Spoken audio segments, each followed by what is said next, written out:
Good morning, student. In this video, we will discuss on the topic of meter bridge. Meter bridge is an arrangement which work on the principle of Wheatstone bridge and is useful to find out the value of unknown resistance and specific resistance. Meter bridge एक instrument है with the help of meter bridge to determine the unknown resistance of a given wire. Metre bridge क्या है? एक instrument है जिसके help से आप किसी भी अननोन वायर का रेजिस्टेंस फाइंड करते हैं। किस कोई वायर हो, जैसे मान लीजिए कि ये वायर है, अब इसका रेजिस्टेंस नहीं पता है, उसको आप फाइंड कर सकते हैं। तो हम कर सकते हैं कि मीटर ब्रिज, सबसे पहले कि इसको मीटर ब्रिज ही क्यों कहते हैं, क्योंकि इसमें जो वायर होता है वो 1 मीटर का होता है, इसलिए इसको हम क्या कहते हैं? मीटर ब्रिज कहते हैं। मीटर ब्रिज किस प्रिंसिपल पर वर्क करता है? Metre bridge work on the principle of Wheatstone principle, P/Q will be equal R/S। फिर से एक बार समझिए, सबसे पहले कि हम मीटर ब्रिज ही क्यों कहते हैं, क्योंकि इसमें 1 मीटर का वायर यूज होता है, इसलिए हम इसको मीटर ब्रिज कहते हैं। सेकंड नंबर आता है कि मीटर ब्रिज किस प्रिंसिपल पर वर्क करता है, तो metre bridge work on the principle of Wheatstone bridge, that is P/Q equal R/S। इस फार्मूले के बेस पर ये वर्क करता है। और थर्ड पॉइंट है कि मीटर ब्रिज का यूज क्या है, तो with the help of metre bridge to determine unknown resistance of a given wire and also find the specific resistance। जो given wire होता है उसका हम unknown resistance फाइंड करते हैं मीटर ब्रिज से। तो देखिए क्या इसके ऑपरेटर्स में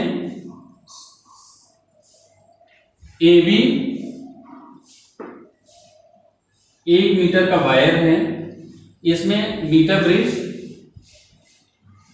इस तरह से एक नॉन कंडक्टिंग मटेरियल कर सकते हैं, या तो एक वुड का बोर्ड होता है, उस पर इसको इस तरह से बनाया जाता है कि 2 टर्मिनल पॉइंट यहाँ पर होते हैं। मान लीजिए उसको हमने लिख दिया X एंड Y, बीच में एक टर्मिनल होता है, उसको लिख दिया D पॉइंट, और फिर लास्ट में भी 2 टर्मिनल होते हैं इसमें, और इसको फिर B से कनेक्ट कर दिया जाता है इस तरह से।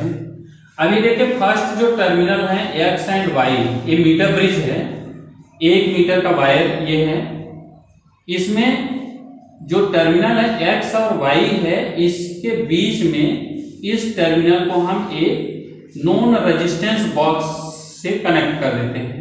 एक नॉन रेजिस्टेंस बॉक्स होता है RB, मींस रेजिस्टेंस बॉक्स, उसको हम X और Y टर्मिनल के बीच में कनेक्ट कर देते हैं।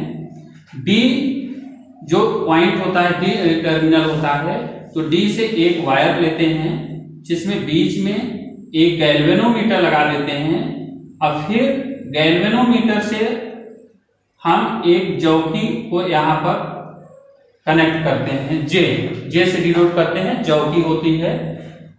अब जो गैल्वेनोमीटर होता है उसका क्या यूज है, तो with the help of galvanometer to detect the flow of current, कि इस जो सर्किट बना हुआ है AB है, इसमें करंट का फ्लो हो रहा है या नहीं हो रहा है, उसको हम गैल्वेनोमीटर से फाइंड कर सकते हैं। सेकंड पॉइंट है कि हम गैल्वेनोमीटर से बैलेंसिंग पॉइंट फाइंड करते हैं, अभी बताते हैं। और जो सेकंड टर्मिनल होता है, इसको मान लीजिए कि ABXY, और इसको कुछ और नाम दे देते हैं, C या EF कर देते हैं, EF।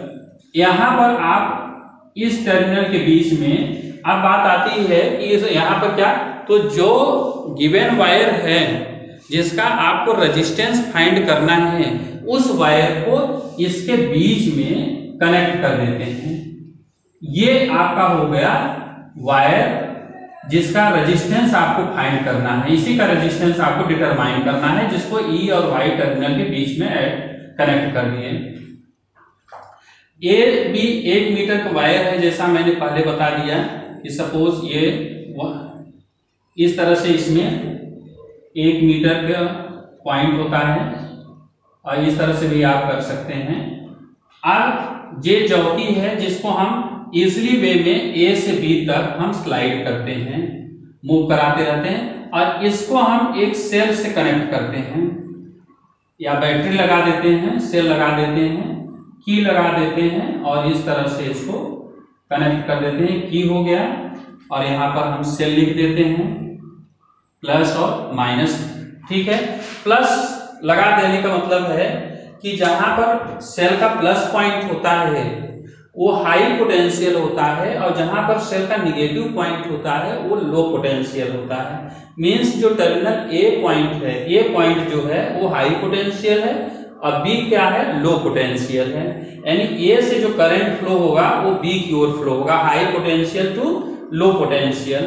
अब इसकी वर्किंग में आप देखिए कि हमने कहा कि जो वायर है, गिवन वायर है, उसको ई और एफ टर्मिनल के बीच में आप कनेक्ट किया है, तो मान लीजिए कि इसका रेजिस्टेंस यस है, और यस को आपको डिटरमाइन करना है। अब बात आती है कि हम इसकी, देखिए फर्स्ट पॉइंट ये हो गया कि ये किस प्रिंसिपल पर वर्क करता है, वो मैंने बता दिया कि P/Q = R/S प्रिंसिपल पर वर्क करता है। सेकंड नंबर है कि इसका यूज क्या है, तो with the help of metre bridge to determine unknown resistance of given wire, जो गिवन वायर है उसका हम अननोन रेजिस्टेंस को फाइंड करते हैं। इसके बाद आता है कि जो ऑपरेटर्स है, जो इस डिवाइस लगा हुआ है, उसका एक्सप्लेनेशन क्या है, वो उसमें कौन कौन से पार्ट हैं। तो हमने बताया कि ए बी 1 मीटर का वायर है, 1 मीटर वायर है, एक्स वाई टर्मिनल के बीच रेजिस्टेंस बॉक्स लगाते हैं, नॉन रेजिस्टेंस बॉक्स होता है। डी टर्मिनल से एक गैल्वेनोमीटर, गैल्वेनोमीटर से जौकी को कनेक्ट करते हैं, जौकी को हम मेटलिक होती है जिसको इजीली वे में ए से बी तक स्लाइड करते हैं, काफी प्रेस नहीं करते हैं, नहीं तो ये वायर जो है वो ब्रेक हो जाता है। इसके बाद ई और एफ के बीच हम जो वायर दिया रहता है उसको, जिसका फाइंड करना होता है रेजिस्टेंस, उसको हम कनेक्ट कर देते हैं। जैसे स्विच को आप ऑन करेंगे, सेल के थ्रू करंट फ्लो होगा, ए से बी तक फ्लो होगा। जब करंट फ्लो होने लगेगा तो उस कंडीशन में आप रेजिस्टेंस बॉक्स से एक नॉन रेजिस्टेंस को आउट कर लेंगे, बाहर कर लेंगे। मान लेते हैं कोई भी रेजिस्टेंस है, उसका रेजिस्टेंस कितना हो गया, आर हो गया, जिसे आप बाहर करेंगे।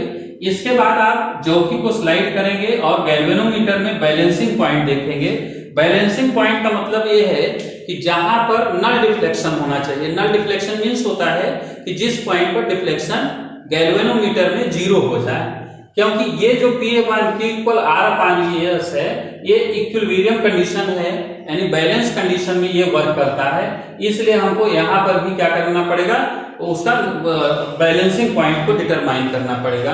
बैलेंसिंग पॉइंट कैसे डिटरमाइन करेंगे आप इजी वे में जौकी को स्लाइड करेंगे, जिस पॉइंट पर गैल्वेनोमीटर में डिफ्लेक्शन 0 हो जाएगा वहां पर हम जौकी को स्टॉप कर देंगे।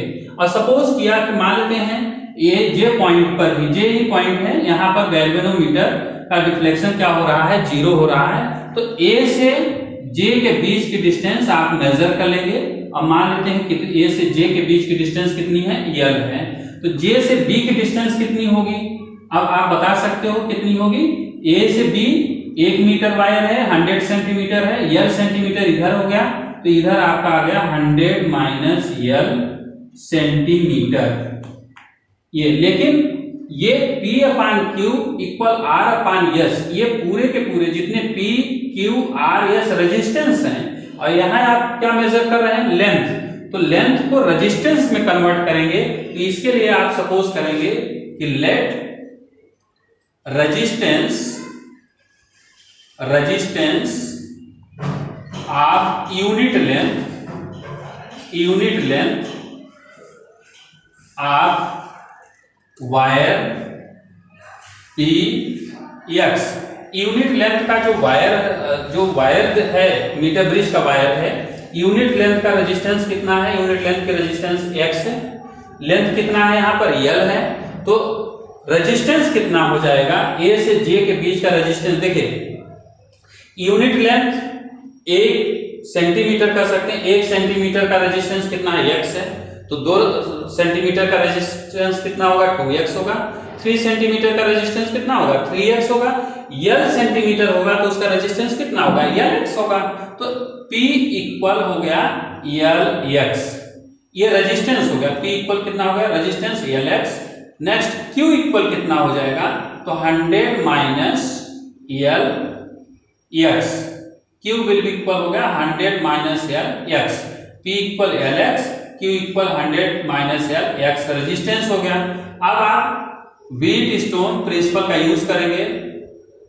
Wheat stone principle, Wheatstone principle क्या है, तो देखिए P by Q will be equal हो जाएगा R बाई S। हम यहाँ पर P, Q, R और S दोनों वैल्यू, पूरी वैल्यू पुट कर देंगे और जैसे पुट करेंगे तो आपका रिजल्ट आ जाएगा। तो इस तरह से देखिए P की वैल्यू कितनी है, Lx, Q की वैल्यू कितनी है, 100 minus Lx will be equal R non resistance upon S को डिटरमाइन करना है। x x कैंसिल हो जाएगा, implies that S will be equal हो जाएगा R 100 minus L by L। ये डेरिवेशन होता है मीटर ब्रिज, यानी आप देख सकते हैं इसमें कि R गिवन रेजिस्टेंस है, यहां से आपको फाइंड हो जाएगा। L बैलेंसिंग लेंथ है, L की वैल्यू पुट कर देंगे और जैसे R और L की वैल्यू पुट करेंगे तो S की वैल्यू फाइंड हो जाएगी। सेकेंड पॉइंट आता है स्पेसिफिक रेजिस्टेंस को फाइंड करना। तो specific resistance, specific resistance, resistance क्या होता है, रो इक्वल होता है R A अपान L। यहां पर R की जगह मैंने क्या लिया है, S लिया है, तो S A upon L। S की वैल्यू कितनी है, S की वैल्यू आ गई है R 100 माइनस L। देखिए S की वैल्यू है, हम नीचे नोट कर रहे हैं, S विल बी इक्वल हो जाएगा, सॉरी रो इक्वल हो जाएगा, S की वैल्यू है R 100 माइनस L अपान L। रो की वैल्यू, रो इक्वल हो गया S A means pi R square upon length, जितना उसका मीटर ब्रिज की लेंथ है तो अपान L। इस तरह से इस फार्मूले से हम पुट करके हम जब रो की वैल्यू भी फाइंड कर सकते हैं। और यदि इसको पूरा हमने हटा दिया ये वैल्यू, क्योंकि ये कितनी वैल्यू है, S की वैल्यू है, उस केस में आप सीधे लिख सकते हैं पाई R square area into S अपान कैपिटल L, यानी जो लेंथ होगी वो कितनी होगी मीटर ब्रिज की, जितनी लेंथ है कैपिटल L। इस तरह से मीटर ब्रिज का यूज हम किसमें करते हैं, with the help of metre bridge to determine unknown resistance of a given wire and also find specific resistance of a wire। एक बार फिर से देखिए क्या क्या पढ़ रहे हैं आप, मीटर ब्रिज। मीटर ब्रिज क्यों करते हैं इसको, क्योंकि इसका 1 मीटर का वायर होता है, इसलिए आप मीटर ब्रिज करते हैं। किस प्रिंसिपल पर वर्क करता है metre bridge, work on the principle of Wheatstone bridge, that is P by Q equal R upon S। Next metre bridge का यूज क्या है, तो with the help of metre bridge to determine unknown resistance of a given wire and also determine the specific resistance. इसके बाद मैंने process आपको बता दिया, इसमें भी 4 पार्ट हो गया, P, Q, R and S। S unknown resistance है वायर का, उसको हमने डिटरमाइन किया, इसके बाद स्पेसिफिक रेजिस्टेंस की वैल्यू को फाइंड किया। ठीक है, तो इस तरह से आप पढ़ते जाइए। लॉकडाउन के चलते थोड़ी सी प्रॉब्लम आ रही है आपकी पढ़ाई में, फिर भी हम लोग पूरा प्रयास कर रहे हैं कि आपको घर बैठे वीडियो भेजते रहेंगे आपके पास, और उसको आप नोट्स बना करके इसी तरह से आगे पढ़ाई करते रहिए। Thank you.